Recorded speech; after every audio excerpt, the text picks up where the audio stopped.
नमस्कार. आपण बघत आहात अविनाशी आयुर्वेद. अर्जुन या नावावरून दोन गोष्टी समोर येतात. एक महाभारतातील अर्जुन आणि दुसरा अर्जुन वृक्ष. त्यातला महत्वाचा भाग असा की महाभारतातल्या अर्जुनाची जी सर्व नावं आहेत ती या अर्जुन वृक्षाला दिलेली आहेत. हे त्याचं वैशिष्ट्य आहे. अर्जुनाच्या पाठीमागे साक्षात श्रीकृष्ण भगवान आहेत आणि अर्जुनाचं वैशिष्ट्य तो विजयी असा योद्धा आहे, सर्वगुण संपन्न आणि ज्ञानी आहे. आणि या पद्धतीने त्याचा विचार केला तर हा अर्जुन आरोग्याचे जे शत्रू आहेत त्यांच्या नाशासाठी अत्यंत उपयोगी आहे. अर्जुनाचा सर्वांना माहीत असलेला उपयोग म्हणजे अर्जुन हा हृदयावरती काम करतो आणि याचसाठी हा अर्जुन अतिशय प्रसिद्ध असा आहे. त्यासाठी आयुर्वेद शास्त्रामध्ये त्याचं सेवन कसं करावं याचं एक विशेष मार्गदर्शन केलेलं आहे. त्यामध्ये अर्जुन सिद्ध दुग्ध म्हणजे अर्जुन चूर्ण टाकून दूध तयार करणे आणि त्याच्यामध्ये साखर किंवा गूळ टाकून घेणे हीच पद्धत नेहमी अवलंबली जाते. त्याचं कारण बहुधा तो तुरट आहे. त्याचं स्तंभन नावाचा उपयोग कमी व्हावा हा असावा. ते काही असलं तरी अर्जुन घेण्याची पद्धत हीच आहे, म्हणून तिचाच उपयोग आपण करावा हा उपदेश आपण पाळला पाहिजे. अर्जुनाचे 4 विशेष उपयोग आपल्याला दिसून येतात. त्यामध्ये एक आहे हृदयविकार, दुसरा आहे रक्तपित्त, तिसरा आहे भग्न संधानकर आणि चौथा आहे मेदनाशक.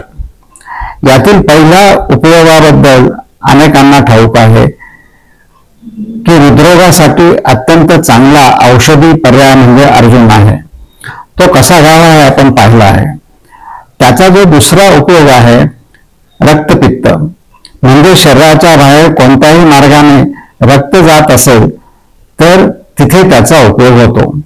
म्हणजे रक्त जाण्यासाठी म्हणून शरीरात कुठेतरी जखम व्हावी लागते आणि त्या जखमेचा नाश करण्याचं सामर्थ्यही या अर्जुनामध्ये आहे. त्यामुळे अत्यार्थ आणि श्वेतस्राव किंवा श्वेतपदर असेल तर अर्जुनाचा उपयोग होतो. पुढचा एक उपयोग आहे तो म्हणजे मेदनाशक. मेदाच्या वाढीमुळे ज्यावेळी प्रमेह, ज्याला व्यवहारामध्ये डायबिटीस असं म्हणतात, तो जर असेल आणि मेद असेल आणि त्यामुळे जर प्रमेह होणार असेल तर अर्जुन तिथेही उपयोगी पडतो. कारण अर्जुन हा कफनाशकही आहे आणि पित्तशामकही आहे. त्यामुळे प्रमेह यामध्ये अर्जुन हा उपयोगी ठरू शकतो. मेदनाशाच्या कार्यामुळे या रोगात जर मेदवृद्धी असेल तर तिथे अर्जुन अधिक उपयोगी पडणार. त्याचवेळी हृदरोगाबरोबर प्रमेह किंवा डायबिटीसही मोठ्या प्रमाणात सापडतो, तेव्हा त्याचा उपयोग विशेष करून होऊ शकेल. अर्जुनाचा पुढचा उपयोग आहे तो अस्थि भग्न संधानकर आहे.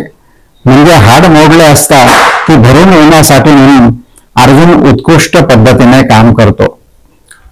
आता अस्थिचे जे कर्म आहे ते शरीराचे धारण करणे आहे आणि या धारण करण्यामध्ये शरीराचे सगळे भावघटक आहेत. म्हणजेच अस्थि हा संबंध शरीराला म्हणजे घटकांना आधार देणारा आहे, बल देणारा आहे. त्यामुळे अर्जुन हा सर्व धातू घटकांना उपयोगी पडणारा असा आहे हे निश्चित आहे.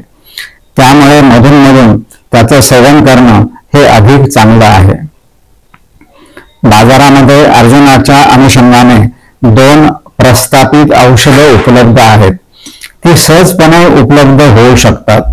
त्यामुळे अर्जुनाचा उपयोग करायचा असेल तर बाजारामध्ये आपण अर्जुनाचं चूर्ण विकत घेऊ शकतो किंवा अर्जुनाचं एक पातळ औषध अर्जुनारिष्ट किंवा पार्थारिष्ट म्हणून उपलब्ध असून तेही आपल्याला सहजपणे मिळू शकतं.